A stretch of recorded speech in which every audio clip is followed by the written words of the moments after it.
Hello everyone, my name is Ranjan Kumar. Welcome back to my YouTube channel. अभी हमारा biotechnology principle and processes का series चल रहा है। एंड अब तक के लेक्चर में हम लोगों ने जो बेसिक कॉन्सेप्ट है बायोटेक्नोलॉजी में हम लोग जनरली करते क्या है, gene cloning, genetically modified organisms बनाते हैं ताकि उससे हम अपना डिजायर्ड प्रोडक्ट को ऑब्टेन कर सके। ठीक है। अब हमने लास्ट के लेक्चर में देखा था tools used in recombinant DNA technology. ठीक है। जैसे हम लोगों ने देखा था डीएनए मैनिपुलेटिंग एंजाइम, जिसमें restriction enzyme, DNA ligase, DNA polymerase, ये सारा कुछ देखे थे। आज के इस लेक्चर में हम लोग बायोटेक्नोलॉजी में से एक बहुत इंपॉर्टेंट कॉन्सेप्ट को पढ़ेंगे जिसका नाम है वेक्टर्स। ठीक है। देखिए, जब भी हम लोग बात करते हैं ना वेक्टर्स का, ये वेक्टर्स बहुत ज़्यादा इंपॉर्टेंट रोल प्ले करता है बायोटेक्नोलॉजी में।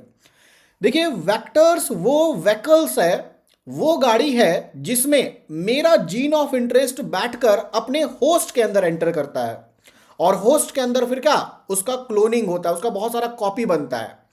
तो आज हम लोग ना ये जो क्लोनिंग वेक्टर है इसको पूरा डिटेल में करने वाले हैं। चलिए स्टार्ट करते हैं क्लोनिंग वेक्टर से। जैसे फर्स्ट ऑफ ऑल अगर हम बात करें कि क्लोनिंग वेक्टर क्या होता है, कैसे हम इसको डिफाइन करेंगे, तो जैसा आपको बताए कि क्लोनिंग वेक्टर हमारा वो वेकल्स है, वो कैरियर है जो जीन ऑफ इंटरेस्ट को, है ना, जिस जीन का हम कॉपी बनाना चाहते हैं, जिस जीन को हम एक्सप्रेस करवा के उससे डिजायर्ड प्रोडक्ट को लेना चाहते हैं, उसको ये कैरी करता है और होस्ट के अंदर ले जाता है। तो वेक्टर्स का हम लोग क्या यूज करते हैं, जीन ऑफ इंटरेस्ट को होस्ट के अंदर ट्रांसफर करने के लिए। तो अगर हम इसको डिफाइन करें क्लोनिंग वेक्टर्स को, तो कैसे डिफाइन करेंगे? देखिए, क्लोनिंग वेक्टर्स क्या है?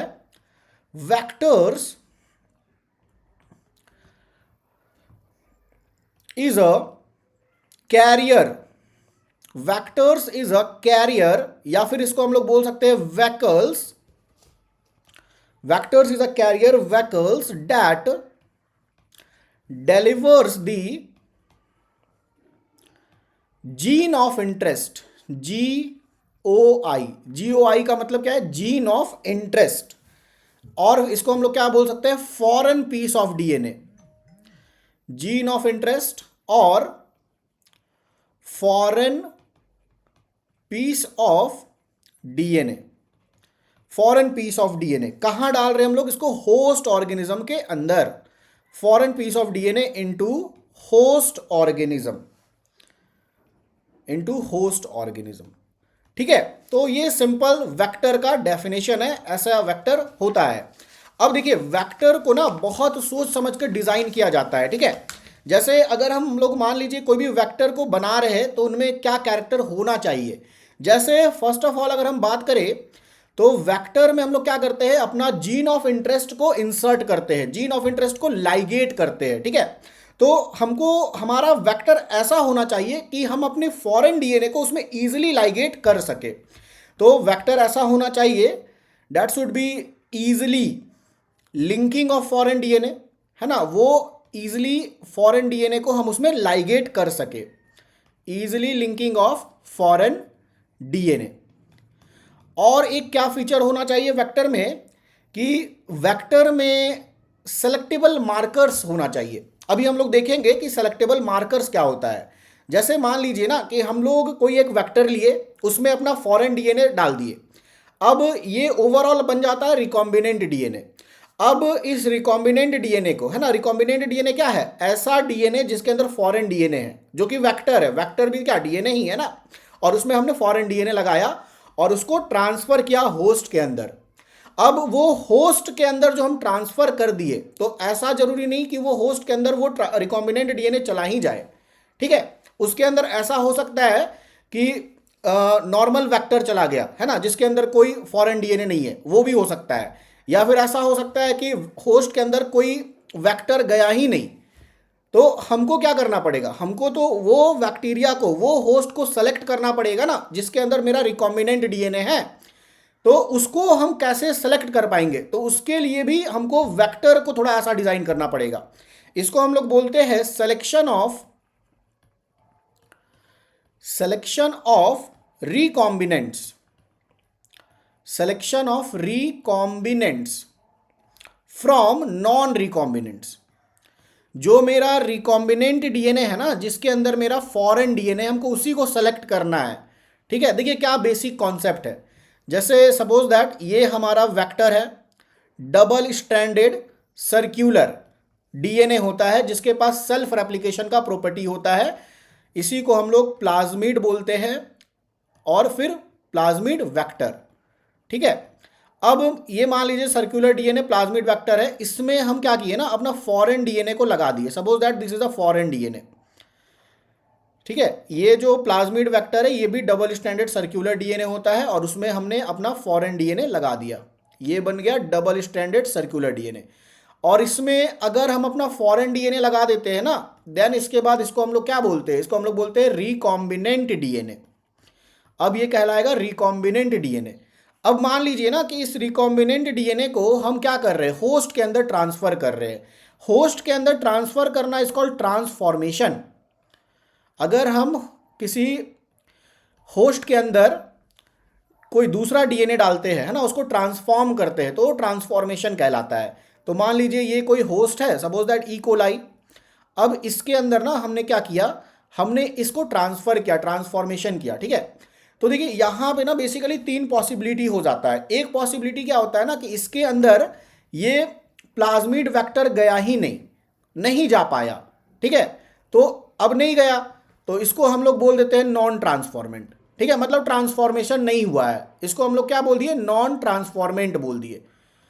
अब एक और होस्ट है, मान लीजिए बैक्टीरिया का कॉलोनी, तो बहुत ज़्यादा बैक्टीरिया रहेगा ना वहाँ, हम किसी एक बैक्टीरिया को सिलेक्ट करके, ऐसा नहीं कि उसमें फॉरेन डीएनए डाल दिए, बैक्टीरिया का कॉलोनी है, वहाँ बहुत सारा बैक्टीरिया है। अब मान लीजिए इसमें ट्रांसफॉर्मेशन तो हुआ है, बट हमारा नॉन रिकॉम्बिनेंट वाला चला गया। ये आपका रिकॉम्बिनेंट डीएनए है, रिकॉम्बिनेंट डीएनए जिसमें फॉरेन डीएनए लगा हुआ है, लेकिन ट्रांसफॉर्मेशन तो हुआ, बट कैसा वाला चला गया है, कैसा चला गया, इसमें चला गया नॉन रिकॉम्बिनेंट डीएनए। ऐसा वेक्टर चला गया जिसमें मेरा फॉरेन डीएनए नहीं है, तो इसको हम लोग बोलते हैं non recombinant transformant. Non recombinant transformant, इसका मतलब क्या है, नॉन रिकॉम्बिनेंट मतलब ऐसा वेक्टर जिसमें फॉरेन डीएनए नहीं लगा हुआ है, और ट्रांसफॉर्मेंट मतलब क्या, ट्रांसफॉर्मेशन हुआ। अगर गया तो ट्रांसफॉर्मेशन हुआ। अब उसी तरीके से एक और पॉसिबिलिटी ये हो सकता है कि जैसे ये मेरा वेक्टर है, सॉरी ये हमारा होस्ट है, अब इसके अंदर क्या गया ना, ये रिकॉम्बिनेंट डीएनए गया। ठीक है, देख जैसे ये मेरा वेक्टर और ये इसमें लगा है फॉरेन डीएनए, ये फॉरेन डीएनए। तो अब ये जो मेरा रिकॉम्बिनेंट डीएनए गया ना इसमें, तो इसको अब हम लोग क्या कहेंगे, इसको कहेंगे रिकॉम्बिनेंट ट्रांसफॉर्मेंट। ये कहलाएगा रिकॉम्बिनेंट ट्रांसफॉर्मेंट।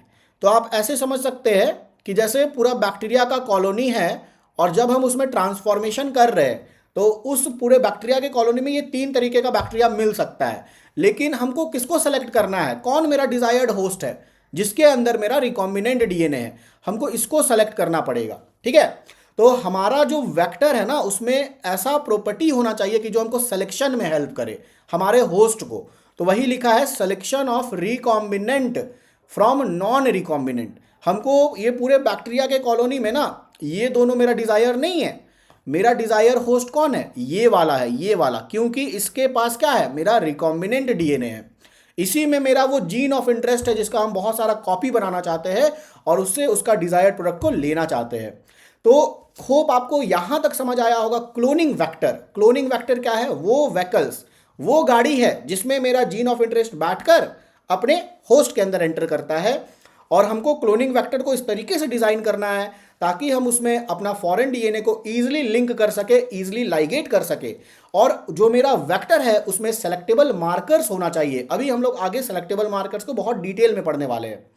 और ये सेलेक्टेबल मार्कर्स क्या काम करता है, तो हमको सिलेक्शन में हेल्प करता है, रिकॉम्बिनेंट ट्रांसफॉर्मेंट को नॉन रिकॉम्बिनेंट ट्रांसफॉर्मेंट से अलग बनाता है, हमको उसको सेलेक्ट करना पड़ेगा। ठीक है, अब देखिए हम लोग आगे बढ़ते हैं।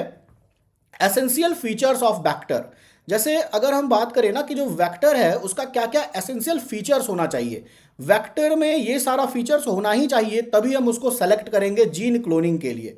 जैसे अगर हम बात करें, देखिए सबसे पहले कोई भी वेक्टर है ना, तो उसमें ओराई पॉइंट होना चाहिए। ओराई मतलब होता है ओरिजिन ऑफ रेप्लिकेशन। ठीक है, वेक्टर में ओरिजिन ऑफ रेप्लिकेशन होना चाहिए। ये ओरिजिन ऑफ रेप्लिकेशन क्या हेल्प करेगा, तो उस वेक्टर डीएनए को रेप्लिकेट करने में हेल्प करेगा। ठीक है, जैसे मान लीजिए कि अगर हमने ये प्लाज्मिड को चुना, इस वेक्टर को चुना, अब हमने क्या किया ना, इस वेक्टर में अपने फॉरेन डीएनए को डाला। सपोज दैट ये मेरा वेक्टर है एंड यहां पे मैंने अपना फॉरेन डीएनए डाला, तो ये मेरा अब क्या बन गया, फॉरेन डीएनए डाल दिए तो रिकॉम्बिनेंट डीएनए बन गया। ठीक है, अब आप देखेंगे ना कि इसके पास एक ऐसा सीक्वेंस होना चाहिए जो होना चाहिए ओराई, ऑरिजिन ऑफ रेप्लिकेशन। ये क्या करता है ना, इस वेक्टर को रेप्लिकेट करने में हेल्प करता है with in the host cell. Host cell के अंदर इस वेक्टर को रेप्लिकेट करने के लिए ओरिजिन ऑफ रेप्लिकेशन होना चाहिए, और वेक्टर में ओरिजिन ऑफ रेप्लिकेशन होगा ना, तभी तो मेरा ये जो फॉरेन डीएनए है, ये जो मेरा डिजायर्ड डीएनए है, वो रेप्लिकेट करेगा। ठीक है, तो एसेंशियल फीचर्स में जो पहला फीचर्स है, वेक्टर में ओरिजिन ऑफ रेप्लिकेशन होना चाहिए। एंड सेकेंड, अगर हम बात करें, there is unique restriction site और multiple cloning site for insertion of foreign DNA. देखिए, जैसे अगर हम बात करें ना, तो सपोज दैट ये एक वेक्टर है। ठीक है, अब ये वेक्टर में ना रेस्ट्रिक्शन साइट होना चाहिए। रेस्ट्रिक्शन साइट क्या होता है, या फिर रिकॉग्निशन साइट क्या होता है, जहां पे जो मेरा रेस्ट्रिक्शन एंजाइम है वो कट लगा सके, क्योंकि वो कट लगाएगा ना तभी तो हम अपना फॉरेन डीएनए को वहां डाल सकेंगे, वहां इंसर्ट कर सकेंगे। तो वहां पे यूनिक रेस्ट्रिक्शन साइट होना चाहिए। ठीक है, देखिए दो पॉसिबिलिटी है। अगर हम आपको बोले ना, एक वेक्टर में सपोज दैट यहां पर हाइंड टू का रेस्ट्रिक्शन साइट है। हाइंड टू क्या है, एक रेस्ट्रिक्शन एंजाइम है जो डीएनए को कट करेगा, और वो कट करेगा तभी हम अपना फॉरेन डीएनए लगा सकेंगे। अब यहां पे सपोज दैट इको R1 का रेस्ट्रिक्शन साइट है। ठीक है, उसी तरीके से यहां पे मान लीजिए बैम H1 का रेस्ट्रिक्शन साइट है। अब एक तो ऐसा वेक्टर है जिसमें मल्टीपल रेस्ट्रिक्शन साइट है फॉर डिफरेंट रेस्ट्रिक्शन एंजाइम्स। अब एक हमारा ऐसा वेक्टर है, जिसमें एक ही रेस्ट्रिक्शन एंजाइम के लिए ना मल्टीपल रिकॉग्निशन साइट है। एक ही रेस्ट्रिक्शन एंजाइम है, Eco R1, suppose that Eco R1 के लिए अगर हम आपसे पूछे कि इन दोनों वेक्टर में हमारे लिए जीन क्लोनिंग के लिए बेस्ट वेक्टर कौन है, बेस्ट कौन रहेगा, तो आप हमेशा याद रखिएगा ऐसा वेक्टर जिसके अंदर मल्टीपल रेस्ट्रिक्शन एंजाइम के लिए रेस्ट्रिक्शन साइट है वो बेस्ट रहेगा।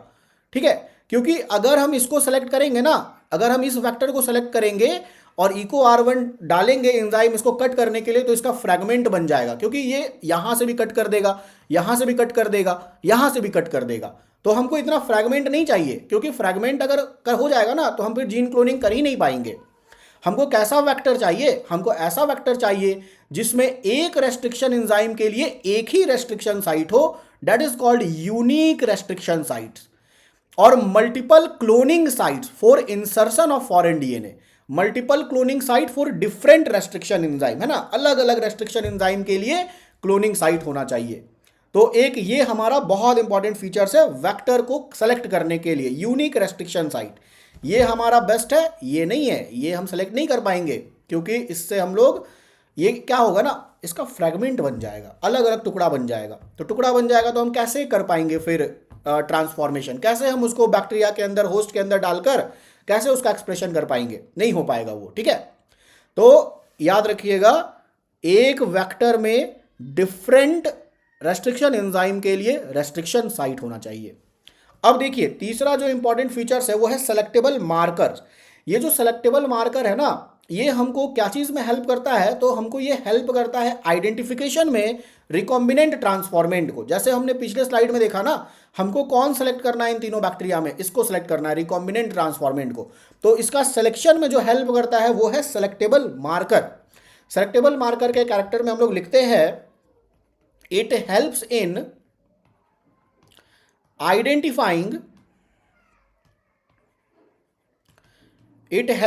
identifying and eliminating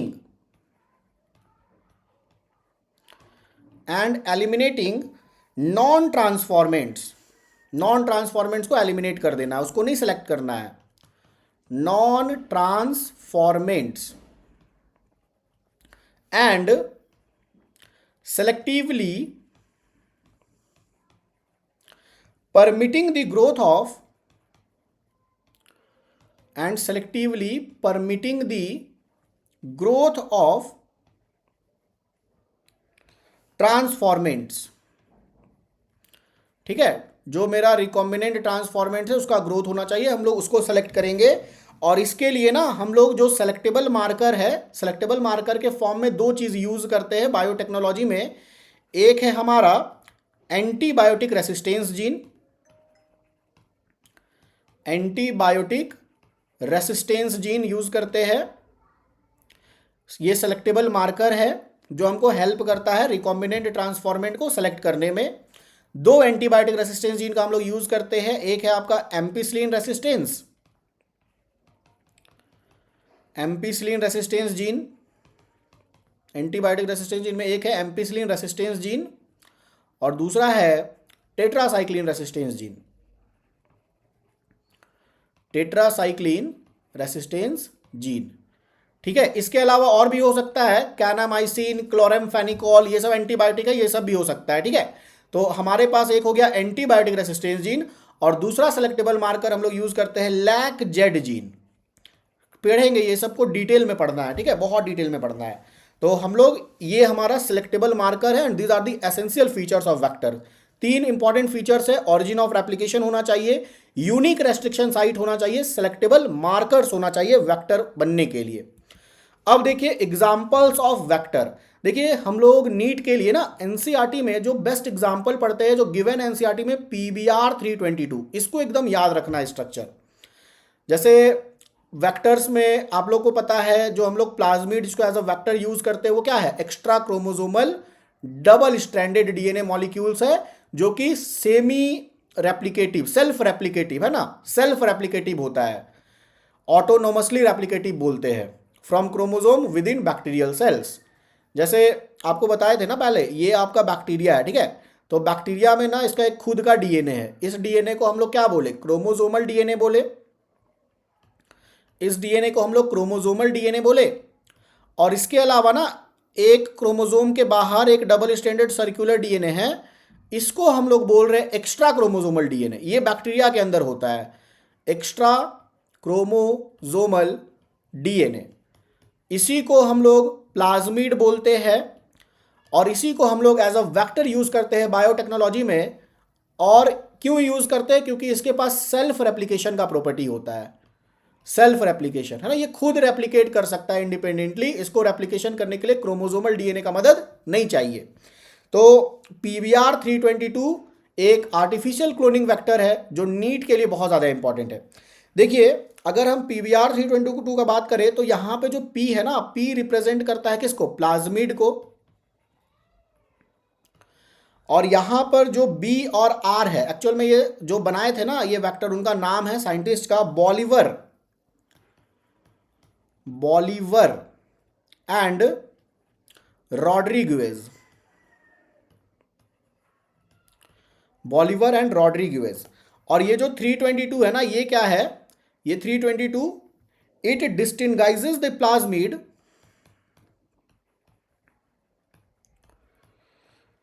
distinguish this plasmid from other developed in same laboratory, developed in same laboratory। ठीक है, तो ये पीवीआर 322 है। अब देखिए इसके बाद हम लोगों को ना पीवीआर 322 का स्ट्रक्चर देखना है, बहुत ज़्यादा इंपॉर्टेंट है ये। देखिए जब ये पीवीआर 322 ना हम जैसे बना रहे हैं, आपको एकदम वैसा याद होना चाहिए, बिल्कुल एनसीईआरटी में दिया हुआ है, गिवन एकदम बढ़िया सा। देखिए पीवीआर 322 का स्ट्रक्चर, ये हमारा double stranded circular plasmid, artificial plasmid PVR 322 बना रहे हैं।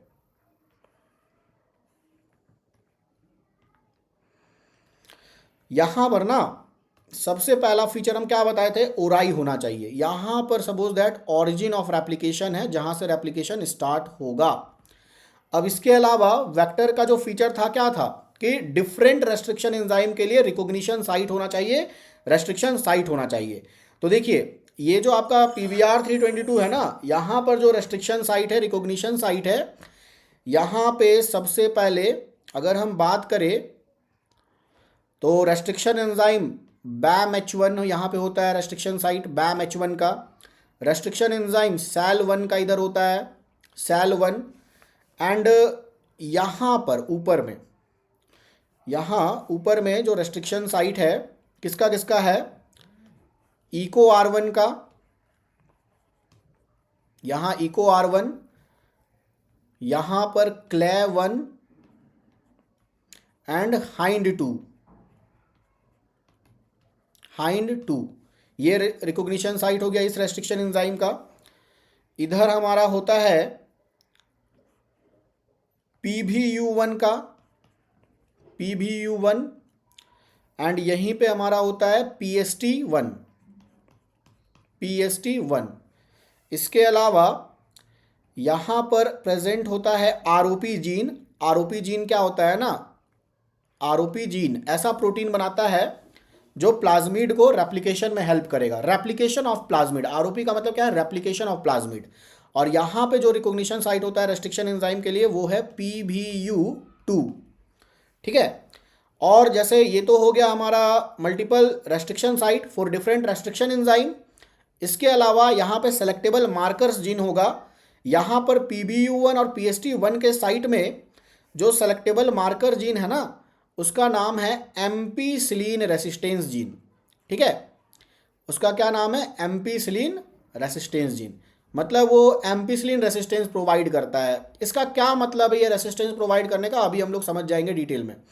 एंड उसी तरीके से यहाँ पे एक और सेलेक्टेबल मार्कर जीन है BAM-H1 और SAL1 के साइट में रहता है, जिसका नाम है टेट्रासाइक्लिन रेसिस्टेंस जीन, ठीक है। तो जो PVR322 है ना, ये हमारा ओवरऑल डायग्राम किसका बन गया है, PVR322 का, PVR322, ठीक है। यहाँ पे दो सेलेक्टेबल मार्कर जीन है, एम्पीसिलिन रेसिस्टेंस और टेट्रासाइक्लिन रेसिस्टेंस। इसका क्या मीनिंग है, एम्पीसिलिन रेसिस्टेंस या टेट्रासाइक्लिन रेसिस्टेंस का क्या मीनिंग है, इसको हम लोग अभी डिटेल में समझेंगे। अब देखिए ये जो आपको दिख रहा है ये PVR322 है। एक तरीके से हम लोग बोल सकते हैं ये आर्टिफिशियल क्लोनिंग वेक्टर है। आप देखिए यहाँ पर सबसे पहले क्या क्या है, ऑरिजिन ऑफ रेप्लिकेशन दिख रहा है, रेप्लिकेशन ऑफ प्लाज्मिड, ये वो जीन है, ROP वो जीन है, इसको हम लोग बोलते हैं रेप्लिकेशन ऑफ प्लाज्मिड। वो जीन है जो ऐसा प्रोटीन बनाता है जो प्लाज्मिड को रेप्लिकेशन में हेल्प करे, ठीक है।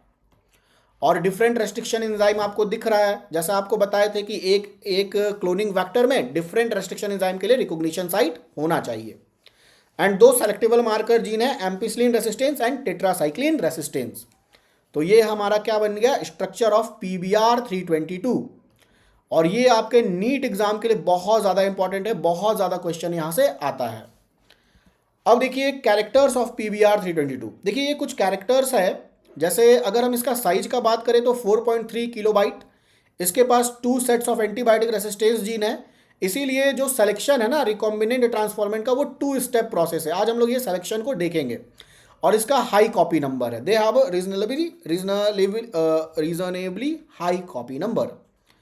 अब देखिए जैसे हमने ना पूरा एक वेक्टर का सारा कैरेक्टर पढ़ लिया, ठीक है, वेक्टर होता क्या है, क्या क्या होना चाहिए उसके पास।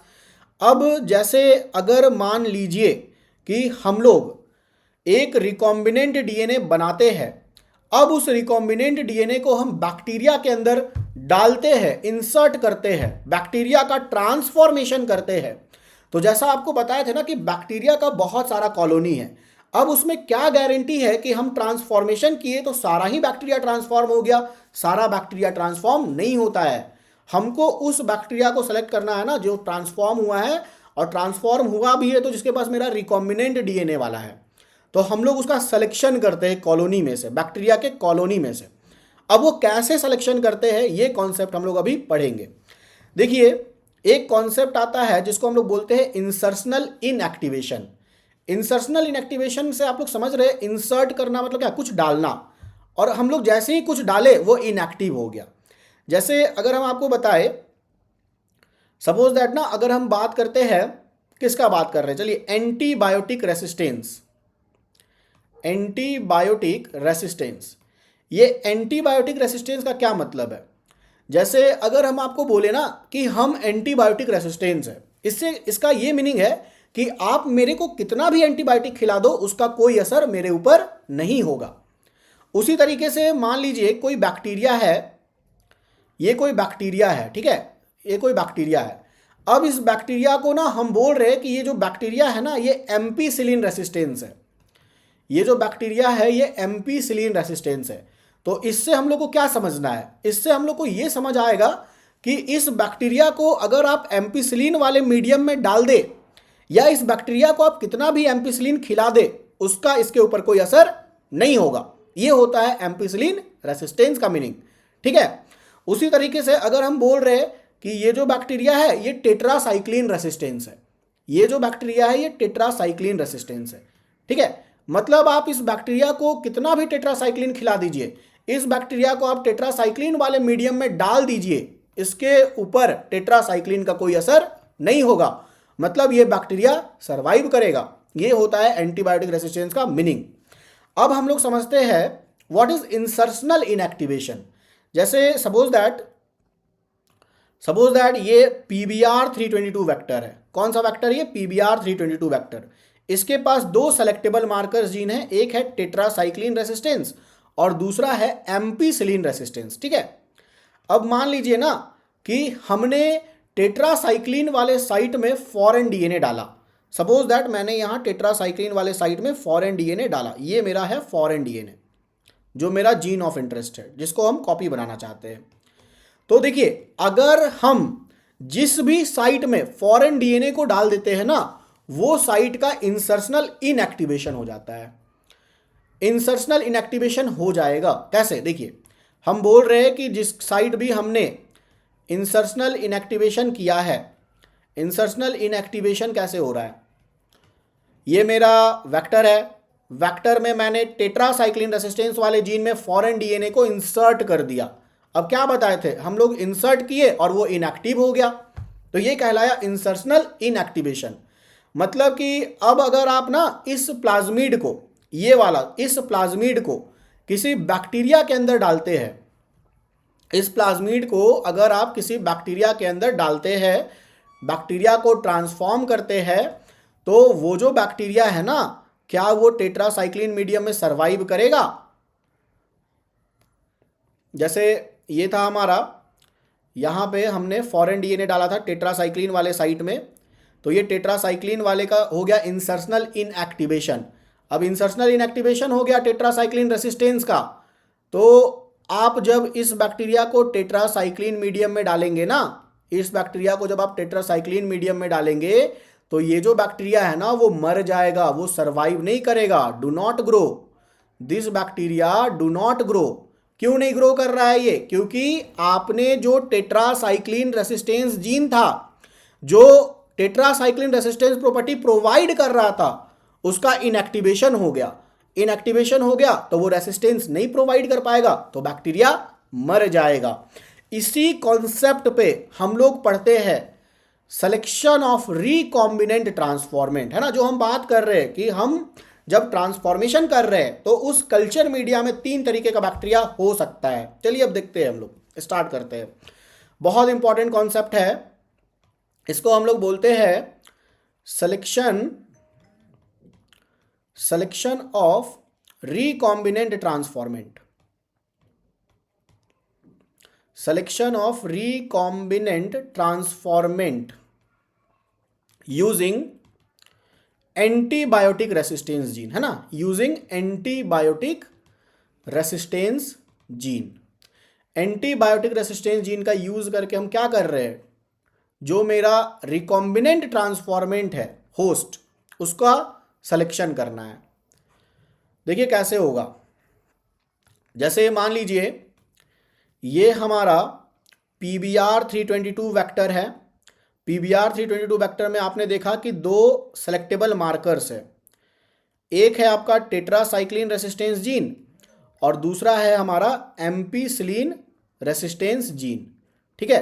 अब मान लीजिए ना कि इसके अंदर हमने कोई भी फॉरेन डीएनए नहीं डाला है, ठीक है, ये एकदम बढ़िया सा अपना ओरिजिनल में है, इसके अंदर कोई हमने फॉरेन डीएनए नहीं डाला, कोई जीन ऑफ इंटरेस्ट नहीं डाला। तो अगर कोई फॉरेन डीएनए नहीं डाला तो ये क्या कहलाएगा, ये कहलाएगा नॉन रिकॉम्बिनेंट डीएनए। ये क्या कहलाएगा, ये कहलाएगा नॉन रिकॉम्बिनेंट डीएनए। अब नॉन रिकॉम्बिनेंट डीएनए है, इसके अंदर कोई भी फॉरेन डीएनए नहीं है, तो मतलब इसके पास एम्पिसिलिन रेसिस्टेंस प्रॉपर्टी भी रहेगा, टेट्रासाइक्लिन रेसिस्टेंस प्रॉपर्टी भी रहेगा। अब उसी तरीके से एक और PVR 322 वेक्टर है, इसके पास सेम दो सेलेक्टेबल मार्कर जीन है, tetracycline resistance and ampicillin resistance, tetracycline resistance and ampicillin resistance. अब मान लीजिए कि हमने टेट्रासाइक्लिन वाले साइट में फॉरेन डीएनए डाल दिया, हमने टेट्रासाइक्लिन वाले साइट में फॉरेन डीएनए डाल दिया, ठीक है। अब अगर इसमें फॉरेन डीएनए आ गया तो अब क्या कहलाएगा, ये अब कहलाएगा रिकॉम्बिनेंट डीएनए, क्योंकि हमने इसमें फॉरेन डीएनए डाल दिया, तो अब ये बन गया रिकॉम्बिनेंट डीएनए, ठीक है। अब आपको अभी बताया ना इंसर्शनल इनएक्टिवेशन का कॉन्सेप्ट, कि हम जहां पे भी फॉरेन डीएनए को इंसर्ट करेंगे वो जो एरिया है वो इनएक्टिव हो जाएगा। तो हमने फॉरेन डीएनए इंसर्ट किया जिसके वजह से टेट्रासाइक्लिन रेसिस्टेंस प्रॉपर्टी लॉस्ट हो गया, उसका इंसर्शनल इनएक्टिवेशन हो गया, ठीक है। इसको दिमाग में रखेंगे। अब देखिए इसके बाद जो नेक्स्ट स्टेप आता है ना, उस नेक्स्ट स्टेप को हम लोग बोलते हैं ट्रांसफॉर्मेशन। अब हमको क्या करना है ना, ये जो मेरा रिकॉम्बिनेंट डीएनए है इसको हमको ना होस्ट के अंदर ट्रांसफर करना है। ट्रांसफॉर्मेशन का मतलब transfer of host, transfer of recombinant DNA into the host, जिससे कि जो होस्ट है वो ट्रांसफॉर्म हो जाएगा। तो अब इसके बाद ना, जैसे बैक्टीरिया के अंदर हमें ट्रांसफर करना है होस्ट के अंदर, तो तीन प्रोबेबिलिटीज होता है, तीन तरीके का बैक्टीरिया आपको कल्चर मीडियम में मिल सकता है। कैसे, जैसे मान लीजिए ये हमारा ए बैक्टीरिया है, this is a A host, ये हमारा सारा होस्ट रहेगा जब हम ट्रांसफर कर रहे हैं रिकॉम्बिनेंट डीएनए। सपोज दैट ये हमारा बी होस्ट है, इसका हम लोग नाम दे दिए बी, है ना। कल्चर मीडियम में तीन तरीके का बैक्टीरिया मिलेगा, इसको हम लोग बोल दिए सी। अब देखिए जो हमारा ए है ना, ए में क्या हुआ ना कि ट्रांसफॉर्मेशन नहीं हुआ। ट्रांसफॉर्मेशन नहीं हुआ क्या मीनिंग है इसका, ट्रांसफॉर्मेशन नहीं हुआ का मतलब है कि ना तो उस बैक्टीरिया में ये नॉन रिकॉम्बिनेंट वाला जा पाया, ना तो ये रिकॉम्बिनेंट वाला डीएनए जा पाया, दोनों में से कोई उसमें एंटर नहीं कर पाया, ठीक है, ये फर्स्ट वाले में। तो इसको हम लोग क्या बोल देंगे, ट्रांसफॉर्मेशन नहीं हुआ, तो इसको हम लोग बोल देंगे नॉन ट्रांसफॉर्मेंट। ये क्या कहलाएगा, ये कहलाएगा नॉन ट्रांसफॉर्मेंट, ठीक है। जो मेरा ए होस्ट है ना उसमें ट्रांसफॉर्मेशन नहीं हुआ, ना तो ये नॉन रिकॉम्बिनेंट डीएनए जा पाया, ना तो ये रिकॉम्बिनेंट डीएनए जा पाया। अब अगर हम लोग बात करेंगे बी बैक्टीरिया का, तो मान लीजिए कि इसमें ट्रांसफॉर्मेशन हुआ है, ट्रांसफॉर्मेशन हुआ, लेकिन कैसा ट्रांसफॉर्मेशन हो गया, ये नॉन रिकॉम्बिनेंट वाला चला गया।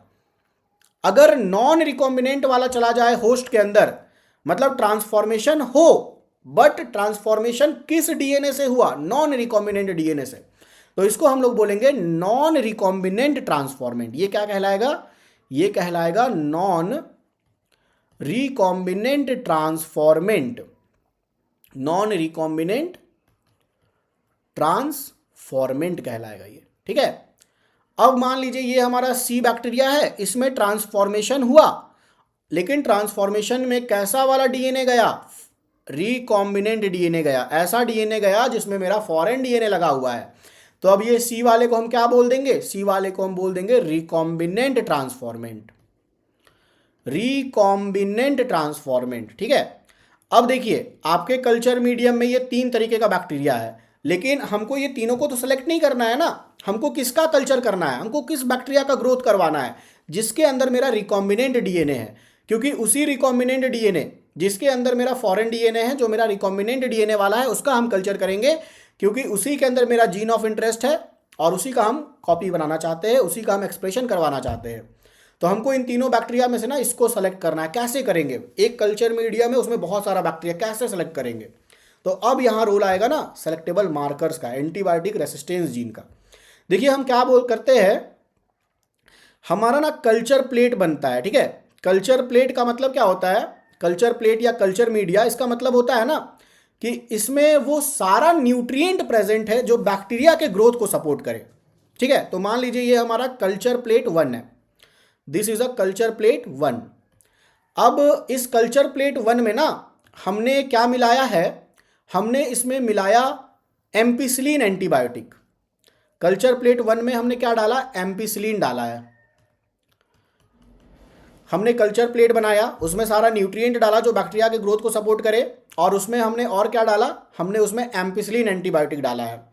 अब देखिए, जब हम लोग एम्पिसिलिन एंटीबायोटिक डालेंगे ना, तो क्या होगा कि ये जो हमारा ए होस्ट था, क्या वो एम्पिसिलिन मीडियम में सर्वाइव कर पाएगा? तो हमारा आंसर है वो नहीं कर पाएगा सर्वाइव। क्यों नहीं कर पाएगा? क्योंकि ट्रांसफॉर्मेशन नहीं हुआ है, और ट्रांसफॉर्मेशन नहीं हुआ है तो उसके पास एम्पिसिलिन रेसिस्टेंस जीन नहीं है, क्योंकि एम्पिसिलिन रेसिस्टेंस जीन ही ना उसको रेसिस्टेंस प्रोवाइड कर रहा था ताकि वो एम्पिसिलिन मीडियम में सर्वाइव कर सके। तो जो ए है ना वो ग्रो नहीं कर पाएगा, ए डू नॉट ग्रो। ए जो हमारा नॉन ट्रांसफॉर्मेंट है वो ग्रो नहीं कर पाएगा। अब जैसे अगर हम बात करें क्या एम्पिसिलिन मीडियम में ये जो बी वाला होस्ट है वो ग्रो कर पाएगा क्या? यस, बिल्कुल कर पाएगा, क्योंकि इसके पास एम्पिसिलिन रेसिस्टेंस जीन है, क्योंकि यहाँ ट्रांसफॉर्मेशन हुआ है और ये नॉन रिकॉम्बिनेंट ट्रांसफॉर्मेंट है, मतलब ये वाला जो वेक्टर है वो उसके अंदर गया, और इसके अंदर जो एम्पिसिलिन रेसिस्टेंस जीन है वो एकदम बढ़िया है, बढ़िया से वो काम कर पाएगा। तो ये जो बी है ना ये ग्रो कर पाएगा कल्चर प्लेट 1 में, क्योंकि इसके पास एम्पिसिलिन रेसिस्टेंस जीन है। अब अगर हम बात करें ये सी वाले का, जो कि मेरा रिकॉम्बिनेंट ट्रांसफॉर्मेंट है, क्या वो एम्पिसिलिन मीडियम में ग्रो कर पाएगा? तो आप देखेंगे कि हाँ, बिल्कुल ग्रो कर पाएगा, क्योंकि एम्पिसिलिन रेसिस्टेंस जीन अभी भी सही सलामत है। इंसर्शनल इनएक्टिवेशन किसका हुआ है? टेट्रासाइक्लिन रेसिस्टेंस का हुआ है। तो ये एम्पिसिलिन मीडियम में ये भी सर्वाइव कर पाएगा, ये भी ग्रो कर पाएगा। तो देखिए, जब हमने कल्चर प्लेट 1 बनाया ना, तो अभी भी हम सिलेक्शन नहीं कर पा रहे हैं हमारा कौन रिकॉम्बिनेंट ट्रांसफॉर्मेंट है, अभी भी हम सेलेक्ट नहीं कर पा रहे, क्योंकि इस कल्चर मीडियम में 2 ग्रुप ऑफ बैक्टीरिया रह रहा है, सर्वाइव कर रहा है। एक है नॉन रिकॉम्बिनेंट ट्रांसफॉर्मेंट, एक है रिकॉम्बिनेंट ट्रांसफॉर्मेंट। इन दोनों में से हमको किसको सेलेक्ट करना है? रिकॉम्बिनेंट ट्रांसफॉर्मेंट को सेलेक्ट करना है। तो देखिए, एक कल्चर प्लेट बनाने के बाद जब हम सेलेक्ट नहीं कर पाते हैं तो हम थोड़ा दिमाग लगाते हैं और हम इस कल्चर प्लेट 1 का रेप्लिका बनाते हैं। हम इस कल्चर प्लेट 1 का क्या बनाते हैं? रेप्लिका। रेप्लिका मतलब क्या होता है? सेम टू सेम, है ना। जैसे अगर हम बोल रहे हैं हम अपना रेप्लिका बनाएंगे, तो हम अपनी ही जैसा दिखने वाला, अपनी ही हाइट, अपनी ही कलर एक मूर्ति बनाएंगे। तो हम उसी तरीके से ना ये कल्चर प्लेट 1 है ना उसका रेप्लिका बना रहे हैं। रेप्लिका कैसे बनाएंगे? जैसे हम कल्चर प्लेट 1 में जितना अमाउंट में, जितना कंसंट्रेशन में जो न्यूट्रिएंट डाले हैं, सेम उतना ही न्यूट्रिएंट इसमें भी डालेंगे। हम यहाँ पर ये जो हमारा कल्चर प्लेट 2 है ना, इसमें बस एक चीज़ हम मॉडिफाई करेंगे। हम इसमें इस बार एम्पिसिलिन ना डालकर टेट्रासाइक्लिन एंटीबायोटिक डाल देंगे। हम इसमें क्या डाल देंगे? Tetracycline antibiotic. तो ये जो मेरा कल्चर प्लेट 2 है ना, इसमें टेट्रासाइक्लिन एंटीबायोटिक है।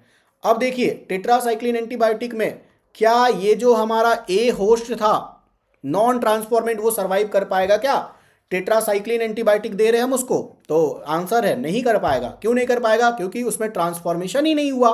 ट्रांसफॉर्मेशन नहीं हुआ तो टेट्रासाइक्लिन रेसिस्टेंट जीन भी उसके पास नहीं है, तो टेट्रासाइक्लिन मीडियम में वो मर जाएगा। ए डू नॉट ग्रो, वो नहीं ग्रो कर पाएगा। वो ना तो कल्चर प्लेट 1 में ग्रो कर पाया, ना तो कल्चर प्लेट 2 में ग्रो कर पाया, क्योंकि वो नॉन ट्रांसफॉर्मेंट है। अब अगर हम लोग बी का बात करें, क्या बी ग्रो कर पाएगा कल्चर प्लेट 2 में टेट्रासाइक्लिन मीडियम में? तो यस, बिल्कुल कर पाएगा, क्योंकि ये नॉन रिकॉम्बिनेंट ट्रांसफॉर्मेंट है और इसके अंदर टेट्रासाइक्लिन रेसिस्टेंस जीन बढ़िया है, उसका कोई इंसर्शनल इनएक्टिवेशन नहीं हुआ है, तो ये ग्रो कर पाएगा टेट्रासाइक्लिन मीडियम में। अगर हम बात करें ये सी, क्या सी ग्रो कर पाएगा टेट्रासाइक्लिन मीडियम में? तो आंसर है कि वो नहीं कर पाएगा। क्यों नहीं कर पाएगा? क्योंकि आप देख रहे हैं ना, रिकॉम्बिनेंट डीएनए में हमने फॉरेन डीएनए कहाँ डाला था? टेट्रासाइक्लिन रेसिस्टेंस में डाला था, जिसके कारण उसका इंसर्शनल इनएक्टिवेशन हो गया। अब अगर उसका इंसर्शनल इनएक्टिवेशन हो गया तो वो टेट्रासाइक्लिन रेसिस्टेंस, उसका जो प्रॉपर्टी था वो लॉस्ट हो गया, वो टेट्रासाइक्लिन मीडियम में सर्वाइव नहीं कर पाएगा। तो जो सी है ना ये मर जाएगा, सी नहीं ग्रो कर पाएगा, डू नॉट ग्रो। अब देखिए, आपको पता है ना कि हमने रेप्लिका बनाया था। अब क्या करेंगे ना, हम इस कल्चर प्लेट 1 को और कल्चर प्लेट 2 को, दोनों को कंपेयर करेंगे। कैसे करेंगे? देखिए, जैसे दोनों रेप्लिका है तो कल्चर प्लेट 1 के जिस पोजीशन पे जो बैक्टीरिया रहेगा, कल्चर प्लेट 2 के उसी पोजीशन पे वो सेम बैक्टीरिया रहेगा, ठीक है। अब देखिए, जैसे अब कल्चर प्लेट 1 में हम देखें ना कि जो ए वाला बैक्टीरिया है, जो ए होस्ट है, ये भी मर गया और ये भी मर गया, दोनों में मर गया। एम्पिसिलिन मीडियम में भी मर गया और टेट्रासाइक्लिन मीडियम में भी मर गया। तो हम समझ गए अच्छा ये नॉन ट्रांसफॉर्मेंट होगा इसलिए मर गया, क्योंकि इसके अंदर कोई भी एम्पिसिलिन रेसिस्टेंस जीन नहीं बचा, कोई भी एंटीबायोटिक रेसिस्टेंस जीन नहीं बचा, क्योंकि नॉन ट्रांसफॉर्मेंट है ना। तो ए वाला हम समझ गए कि ये नॉन ट्रांसफॉर्मेंट है, इसके अंदर नहीं हुआ है ट्रांसफॉर्मेशन। अब हम देखें बी, अच्छा बी तो दोनों में ग्रो कर जा रहा है, एम्पिसिलिन में भी और टेट्रासाइक्लिन में भी।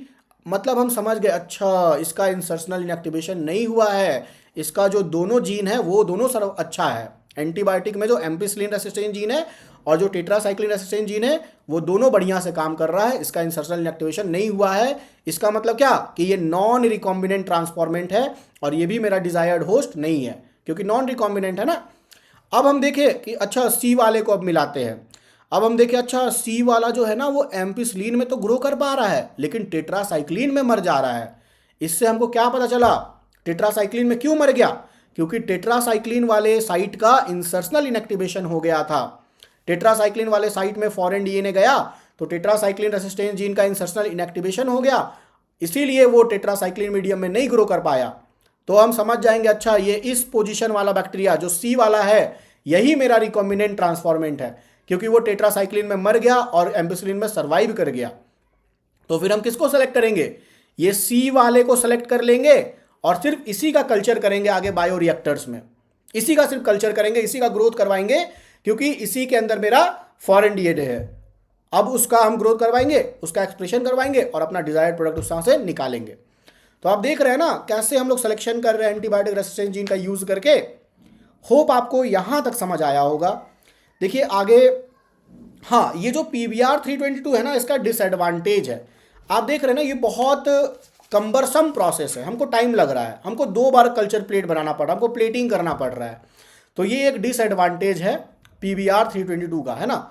Selection of recombinants due to inactivation of antibiotic is a cumbersome procedure because it requires simultaneous plating on 2 plate having different antibiotic। हमको 2 कल्चर प्लेट बनाना पड़ रहा है जिसमें 2 अलग अलग एंटीबायोटिक है, इसलिए ये थोड़ा कम्बरसम प्रोसेस है। अब इसी को ओवरकम करने के लिए हम लोग PBR 322 का यूज नहीं करेंगे, हम लोग अब यूज करेंगे PUC8 का, selection of recombinant transformant using plasmid PUC8, जो कि आप देख पाएंगे कि इस प्रोसेस से इजी है ना, एंटीबायोटिक रेसिस्टेंस जीन से इजी होगा PUC8 वाला लैक जेड जीन का यूज करके, जो कि हम लोग अपने आने वाले लेक्चर में देखेंगे। होप आपको आज का ये लेक्चर वेक्टर का कॉन्सेप्ट बहुत अच्छे तरीके से समझ आया होगा एंड आपने एंटीबायोटिक रेसिस्टेंस जीन का यूज करके रिकॉम्बिनेंट ट्रांसफॉर्मेंट को सेलेक्ट करना सीखा होगा। Thanks all of you. Video को लाइक करिए, चैनल को सब्सक्राइब करिए। Thanks all of you.